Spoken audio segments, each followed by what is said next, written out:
All right. Well, it is 10:30 and I want to be respectful of everybody's time. So, good morning. And first and foremost, I hope everyone is staying healthy and safe during these current times. And I want to thank you for joining us for today's process improvement webcast, What to Do Once You Have Your Future State. Here is a quick look at today's agenda. I'll go ahead and do a brief introductions, and then we'll spend a majority of today's time with our guest discussing today's topic, what to do once you have your future state. Then we'll go ahead and wrap up with some designated Q&A time at the end. But on that note, if you do have any questions during the presentation, please feel free to submit those either via the chat or the Q&A portals. A little bit about Liberty Technology Advisors. We are a 100% independent business management consulting firm. We were founded in 1995 and have a team of seasoned expert consultants who specialize in business process improvement, ERP evaluation, selection, and implementation, as well as technology advisory services. And here is a look at the specific services from our core ERP and BRP services, as well as some other services such as interim CIO, IT security, change management, and more. Today, we are going to be joined by LTA Senior Consultant, Mike Walker. Here is a quick look at Mike's bio. Mike has a vast amount of industry experience. Mike is also Six Sigma Black Belt certified and Lean Six Sigma Sensei certified. So with that, I would like to go ahead and turn it over to Mike. So Mike, welcome. Thank you very much, Brad. Welcome everyone, good morning. I would like to echo Brad's well wishes to all the participants on this call and their families. We hope that you are staying safe and are doing well during this time. So as one of our clients that we had interacted with last year, as we finished a BPR session with them, I was approached with a very interesting question at the end, which was, so we have our future state, which is great, but now what? How do we actually implement that future state? And so I helped sort of guide them through some of the best practices, the enablers associated with implementing future state. So let's talk a little bit about what are one of the biggest enablers and some of the key outputs of one of the biggest enablers, which is BPR in and of itself. When we talk about BPR, the key outputs when it comes to a successful BPR session are understanding the future state requirements, making sure that they're all developed and addressed for implementation, provide a foundation to migrate and optimize processes, build quality and flexible processes for your interim future state and long-term 3 to 5 year plans, develop and maintain documentation associated with your business processes and constantly work on updating them as your business processes improve and evolve, facilitate continuous improvement of processes and practices, and ultimately gain that alignment of people, process, and technology. When we go to the next slide, Brad, you have to have that ultimate balance of people, process, and technology in order to get the most out of your future state. You can have innovation when you have the people and technology working in synchronous fashion. You can gain scalability when your people and processes are improved in tandem. You can also work on automation, leveraging technology with your processes. But in order to get that full alignment and to fully realize your future state, you have to have the synchronous integration of all three working at the same time for the ultimate win. And in talking about enablers as we go into the next few slides, hate to bury the lead here, but BPR is one of the key, business process reengineering is one of the key enablers, which we will talk to a little bit later. But when we talk about enablers for the future state, here are some of the keys that will help realize your full future state for your organization. Identification of subject matter experts or SMEs within the organization. Identification of business process owners, people who actually can have ownership of the business process. Identification of effective and empowered project manager involved in managing the project. Conducting the business process reengineering sessions, which we'll expand on a little bit more later in this presentation. And effective execution of organizational change management, one of the biggest pieces involved in realization of your future state. So let's talk about the first enabler, the identification of subject matter experts within the organization. There are some organizations that can actually dedicate people from a project team. And by dedication, I mean taking key members of the representative processes within the organization, pulling them out of their day-to-day activities, and have them work exclusively on implementing the project. And then those people are either backfilled with either external personnel from a contract standpoint, or their duties are spread over the remaining team members associated with the day-to-day activities. So you may say, I have a smaller organization. I cannot pull my key SMEs completely out 100% of the time to focus on this. Well, for smaller organizations, the key for implementing your future state is scope. Make sure that the scope will allow for a balance between the SME's dedication to the project team and as well as their work content that they do on a day-to-day basis. It can be balanced accordingly, but make sure that the scope is managed accordingly so that you don't burn out your team members. Reduce and mitigate that scope creep and leverage external resources as necessary for backfill, for facilitation, for implementation where necessary. Why is it important to identify the SME experts for this? You don't want to have extended project timelines. Some projects, when you start to undertake them, can go on infinitum if you do not manage accordingly, leveraging those SMEs appropriately within that project timeline. Reduction in team morale. This is a big killer within projects. If you cannot manage the SMEs and make sure that they that they're not burned out, the team morale will get decimated, which will have a huge negative impact accordingly to the project. And ultimately, once you've identified those SMEs, this is a growth path for them for the future, for their careers, and developing them for being process leaders within the organization for continuous improvement and growth perspective of the organization. The next enabler I would like to discuss is the identification of the business process owners. And what are those key responsibilities of those of those business process owners? They help to identify requirements for the group to implement in the new or current system. This is key because you want people who deal with the particular processes and the associated systems that manage those processes to be involved in the project, own the project, and be able to escalate any issues associated with the project on behalf of their department. Because ultimately, they will have to live with those processes. So they must be able to be a part of the testing procedures. They must be have a voice in the implementation of the project. They must test the system accordingly and provide feedback to the project team to make sure that their issues are being addressed so that they can actually implement as effectively as possible to make sure that the transition goes well accordingly for the organization.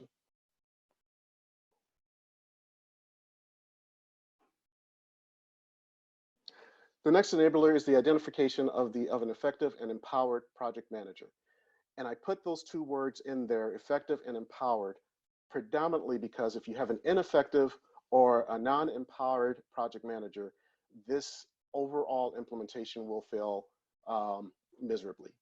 So it is important that this project manager have the empowerment from the project team as well as the project sponsors to make things happen as effectively and efficiently as possible. So when you look at the resource triangle of schedule, scope, and resources, they have to be constantly integrated on and staying on top of making sure that scope doesn't creep at all, that the implementation stays on schedule, and that all the resources are managed, both from a people standpoint and from a budgetary standpoint, to make sure that this project is a success. They're empowered to mitigate issues and escalate and resolve issues. Again, making sure that any issues that do occur during the implementation, that they're resolved expeditiously, and so that the team can move forward as part of the overall implementation. And the last key is constantly communicate per the project team. That communication is key to make sure that everyone's on the same page, there are no issues, issues are mitigated appropriately, et cetera, et cetera. So we want to make sure that the communication plan is defined. There's a certain cadence associated with that communication plan, and it also spills into and integrates very well with the organizational change management, which we'll get to in a bit.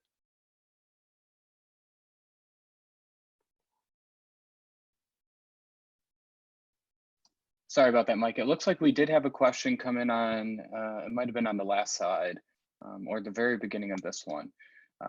Can we utilize a more junior resource as long as they get approval from their manager before any decisions are made?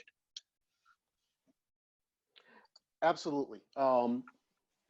A junior resource can be used as a designee as part of the process is concerned, as long as a couple of things are there, such as that junior representative has a good understanding of the processes and what they represent, and more importantly, has that they're enabled from their management to be that representative, that key representative, to not only represent the process, but also give that feedback back to the rest of the team to get their feedback accordingly to make sure that everyone's on the same page. So yes, you can have a junior representative there, as long as there's a certain enablers that help them be a good contributing member to that team. Great.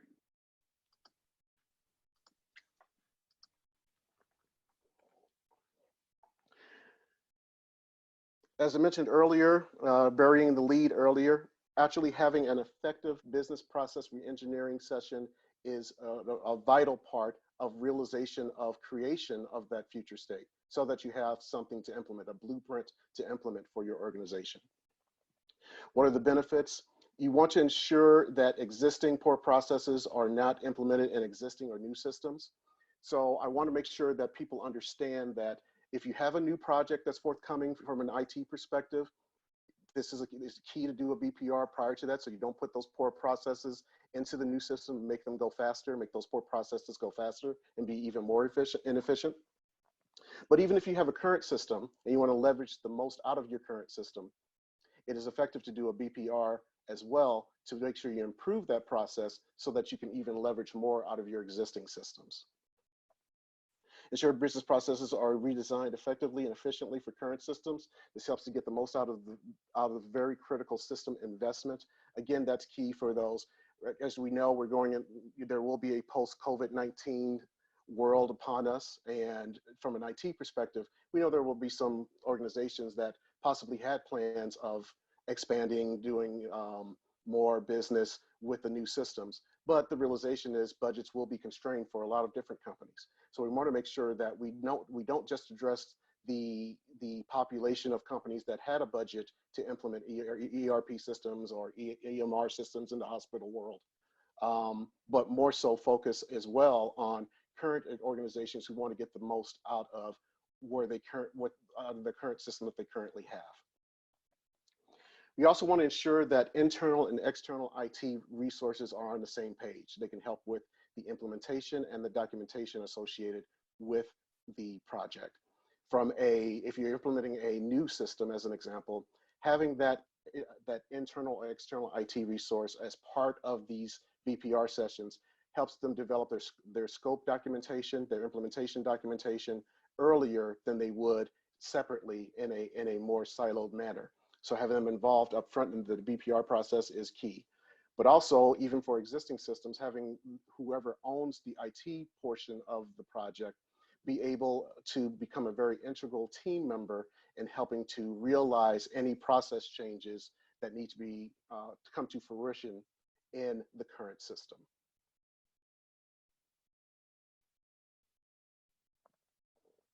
The next enabler is the effective execution of organizational change management.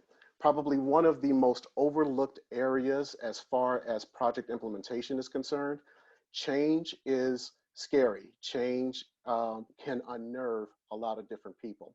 So we want to make sure that we manage that change, or it can decimate the implementation of a project. So you manage it by identification of internal and external change stakeholders. Identify those people who are change agents within your organization, whether it be internal or external, that can help facilitate change, that are on the forefront of change to help those who are a little bit behind the curve as far as the change is concerned, to bring them along for the journey.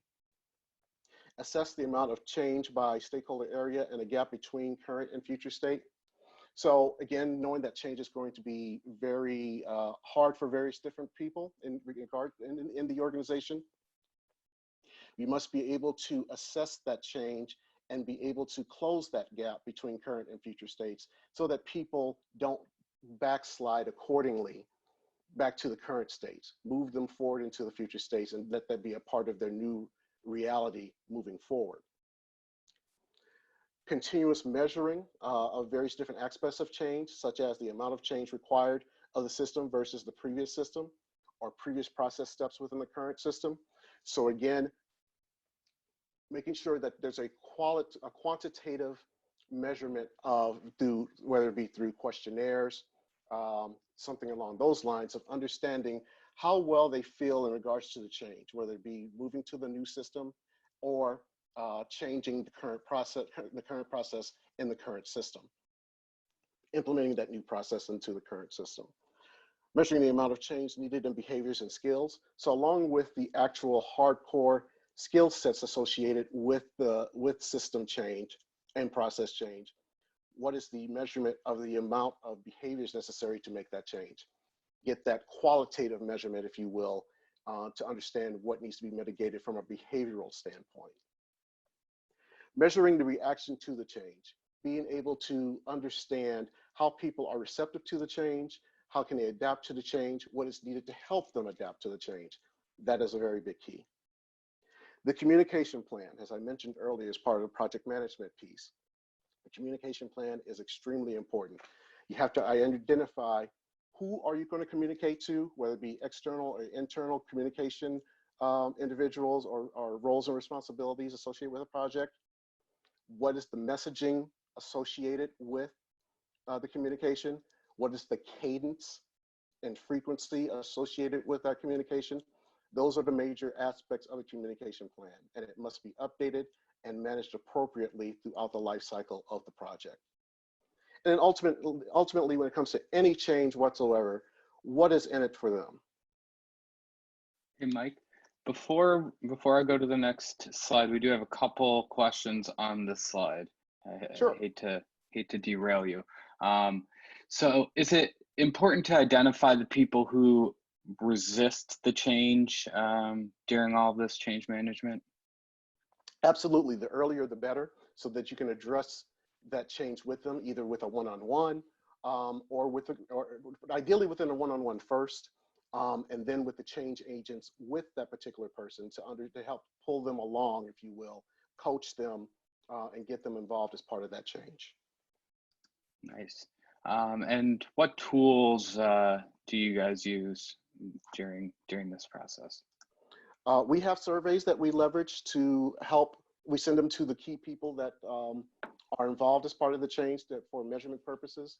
We also hold meetings, and we also have communication planning associated with various different teams in realization of measuring organizational change management. Great. When should someone start this part of the project? The organizational change piece? Yes. As early as possible. This is not an afterthought, because again, organizational change management happens throughout the life cycle of the project, not just one piece of the project. So the earlier, the better, as part of the kickoff, to be quite honest, all the way through to post go live of the process and or system. Great. And is that typically OCM, and then also this question calls out BPR as well. Are both of those only done when putting in new systems? No, no. We definitely want to tailor the message. We definitely do not want to be exclusionary to new systems. We definitely want to make sure that this is appropriate for implementation of new systems and as well as new processes in current systems. Great. And last question on this slide, can you have different messaging to different stakeholders?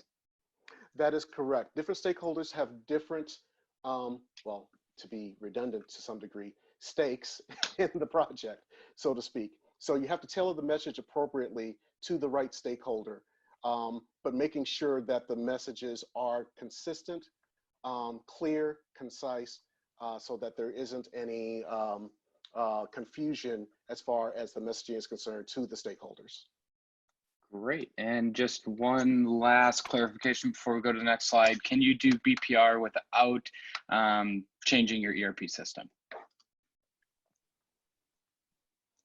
That is a great question. So being a process expert for over 20 some odd years, a BPR is necessary in my humble opinion, because you're focusing on the process piece associated with it in tandem with technology and people. Ideally, you want to make sure that, going back to one of the previous slides, that everything is in balance, that everything is in tandem to get the full effect of your future state.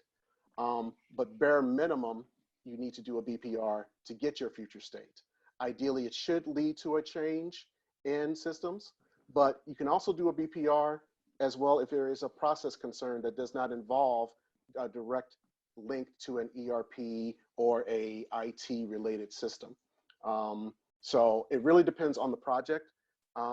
It's really project specific, but ideally development of that future state within the BPR, and then where does it lead from a support and enablement of that future state within your organization.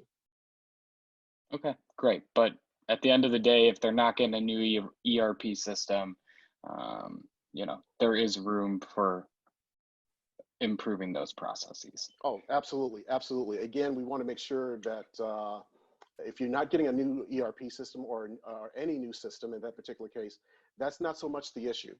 There's always the need for continuous improvement from a business process perspective, even within your current systems.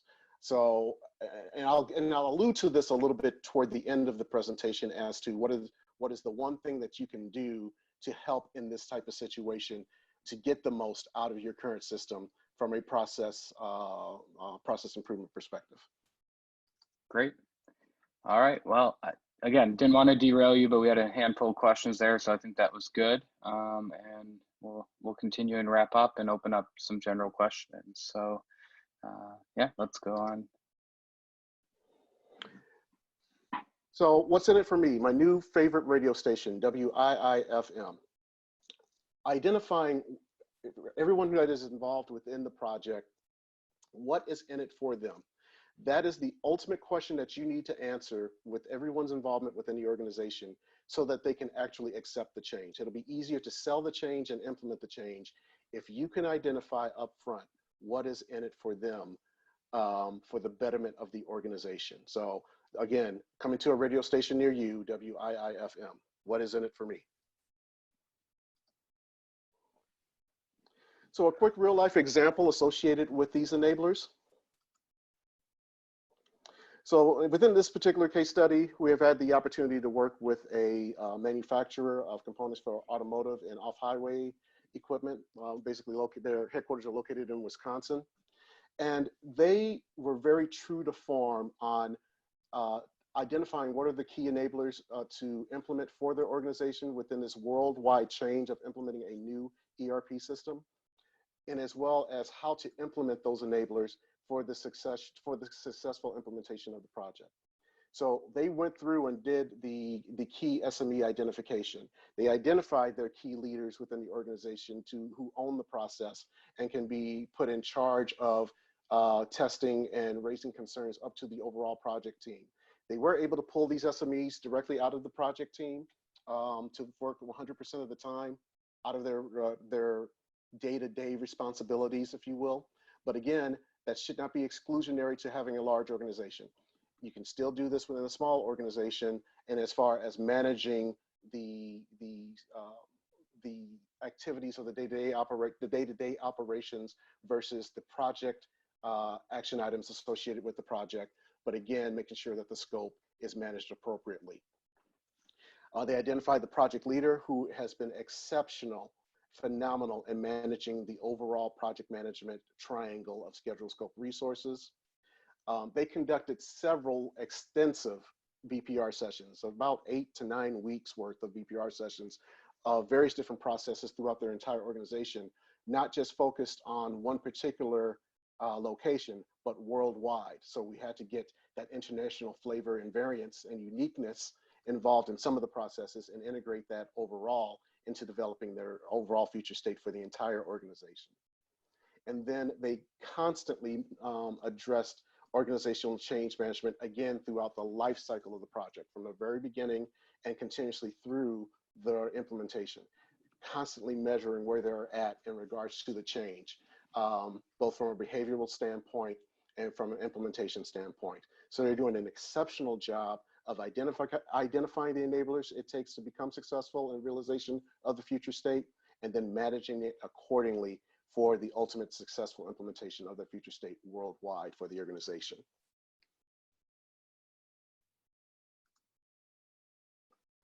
So in summary, again, I cannot express this enough. These enablers work both from a new systems perspective and as well as a current systems perspective. And again, one of the key vital tools and activities to do to help you in this post-COVID-19 era is to do an assessment. Do an assessment of where you're at right now. I equate it to being able to figure out where you're going in Google Maps. You have to have a starting point in which to go from in order to understand where you need to go to. Do an assessment to understand if you can leverage your current system and improve your processes associated with that current system versus implementing a brand new system up front. If you have the budget for it, great. But an assessment will tell you what's the right methodology for your organization. And luckily, LTA, Liberty Technology Advisors, is very skilled at being able to give you that detailed assessment to help you understand as an organization which way to go and help you make the right decision accordingly. And again, key alignment associated with realization of your future states, people, process, technology. I look at it as a stool. If you try to sit on a stool, it has 3 legs. If one of those legs are out of balance, you will fall. You'll be imbalanced. So again, for full realization of that future state, making sure that you have the balance between people, process, technology in creation of the future state and implementation thereof. And that's all I had today from a presentation standpoint. Again, thank you very much for your time, and please remain safe. You and your families, we wish you the best. Stay safe.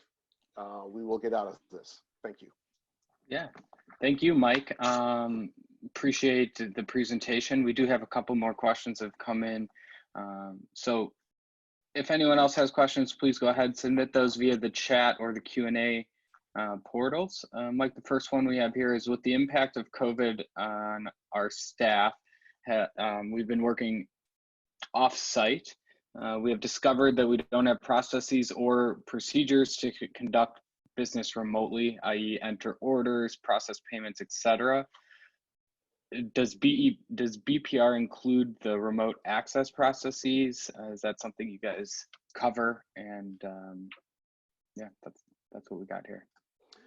Yes, LTA, Liberty Technology Advisors, is uniquely positioned to work with organizations remotely on helping them understand and dive into their current state and help them develop their future state, even in this remote post-COVID-19 world.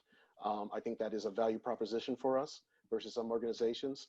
And we are flexible enough to do full remote sessions, or even a hybrid where we do remote sessions along with on-site sessions or full on-site sessions. So it's really based on client need and client preference. When going into your projects, who identifies the SME? Is that typically our responsibility, or is that typically something that LTA identifies when they're starting? And if it is something that we identify, do we need to know who that is prior to talking to LTA? We at LTA can give the roles and responsibilities to the organization, and then the organization presents volunteers or does an assessment of their people to see who would be the correct individual to be the SME to represent within the organization, and then work with us on coaching that SME accordingly to make sure that they are effective within the project. As a matter of fact, we have a situation right now where we're trying to implement a SNOP process where the organization has identified an individual who wants to be an SME and lead that particular process implementation. And they've reached out to us to help them train them, coach them accordingly to be that effective leader within the organization. So we can help with the identification from a roles and responsibilities perspective, and then help train them, coach them accordingly to be effective within the project. Right. And then circling back to the remote workforce BPR question, looks like we have a follow-up. Does LTA address remote business processes such as accounts receivable, purchasing, order entry, things like that? Yes, we cover the gambit of all processes associated with quote to order, order to cash, AR, AP, all of the different areas that are affected from a business process standpoint. So if you look at the key life cycles of business processes from beginning all the way to the end, we can cover all of those remotely accordingly and work with our clients to get the right documentation and the right information from them to get a fruitful BPR session remotely done for them. Awesome. Well, I do want to be respectful of everybody's time. We're right at 11:02. So Mike, again, thank you for joining us and for that presentation. Everyone who was able to join this morning, thanks for hopping on. We will be sending up just a follow-up email with a link to the recording, and we hope that you enjoyed this. Please pass it along if you did, and we look forward to seeing you next month. So thanks, stay safe, and Mike, thanks again for joining. Thank you. Take care, everyone.